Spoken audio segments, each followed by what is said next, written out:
Kingdom படத்தோட படக்குழு ஒரு அறிக்கை கொடுத்துருக்கு. நாங்கள் வந்து படம் ஆரம்பிக்கிற போது மறுப்பு போட்டுட்டு தான் படம் எடுத்தோம். இந்த படத்தோட கதை, இந்த கிங்டம் படத்தோட கதை வந்து கற்பனையானது, முற்றிலும் கற்பனையானது அப்படின்னு சொல்லி தான் நாங்கள் படமே எடுத்திருக்கோம். முன்னாடி டைட்டில் அப்படி வச்சிருக்கோம். அதையும் மீறி மக்களோட மனசு புண்பட்டிருந்தா நாங்கள் வருந்துகிறோம் அப்படின்னு சொல்லிட்டு இந்த கிங்டம் படத்தோட படக்குழு ஒரு அறிக்கை விட்டுருக்கு. நீங்க படம் ஆரம்பிக்கிற போது மறுப்பு திறப்பு போட்டீங்க, சரி. மக்களின் மனம் அதையும் மீறி புண்பட்டிருந்தால் வருந்துகிறோம் சொல்றீங்க. ஏன் மக்களின் மனம் புண்படுற மாதிரி படம் எடுக்கிறீங்க? அதுக்கு மறுப்பும் போடுறீங்க. கொலை செய்யறதுக்கு முன்னாடி மன்னிப்பு கேட்டு கொலை செஞ்சா சரியாயிருமா? தமிழர்கள்னா உங்களுக்கு கிள்ளுக்கரையா இருக்கிற மாதிரி ஆயிப்போச்சு. யாரும் எதுவும் கேட்க மாட்டாங்க, நம்ம என்ன செய்யலாம் அப்படின்ற எண்ணம் உங்களுக்கு இருக்கு. அப்போ தமிழ்நாட்டில் மொத்தம் இந்த இந்தியாவில் வந்து ஒரு கிட்டத்தட்ட 10 கோடி பேர் இந்த இந்திய மக்கள் வாழ்கிறாங்க. இந்தியாவில் வந்து தமிழர்கள் வாழ்கிறாங்க. உலகம் முழுக்க 13 கோடி பேர் இருக்காங்க. இப்போ இந்த ஒட்டுமொத்த இந்தியாவில் இருக்க 10 கோடி மக்களையும் இந்த படக்குழு, இந்த படத்தை சுற்றி இருக்க இந்த அதிகார வர்க்கம் வந்து எவ்வளவு கிள்ளிக்கிறையா ஒரு ஒரு ஒரு ஒரு சாதாரணமாக எப்படி எடை போடுறாங்க. இதே இந்த இந்தியாவில் இருக்கிற சிங்குகள் 1 கோடி பேர் இருக்காங்க.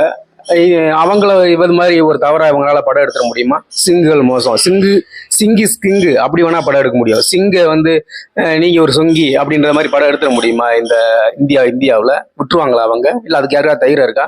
ஆனால் தமிழர்கள் மட்டும் குறி வச்சு இப்படி தொடர்ச்சியா ஒரு தடவை தெரியாம எடுத்துட்டா கூட பரவாயில்ல. ஆனால் தொடர்ச்சியா வந்து இந்த மாதிரி தமிழர்களை அவமானப்படுத்துற மாதிரி படம் எடுத்தா இது எப்படி ஏத்துக்கிறது? ஏன் இந்த துணிச்சல் இந்த இந்திய நிலத்துல இருக்க இந்த அதிகார வர்க்கத்துக்கு வருது? இதையே இந்த திமுக 68 ஆண்டுகளா, கிட்டத்தட்ட 75 ஆண்டுகளா தமிழர்களுக்காகவே கட்சி நடத்துற இந்த திமுக, ஆட்சி அதிகாரத்தில் இருக்க இந்த திமுக ஏன் கேட்க மாட்டேங்குது?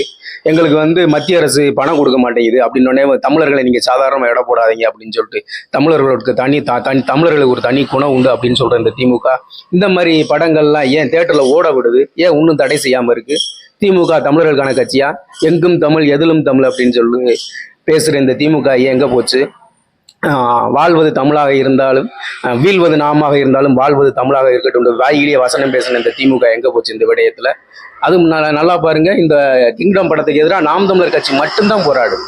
எல்லா செய்தி சேனல் அப்படித்தான் சொல்லுது. எந்த கட்சி?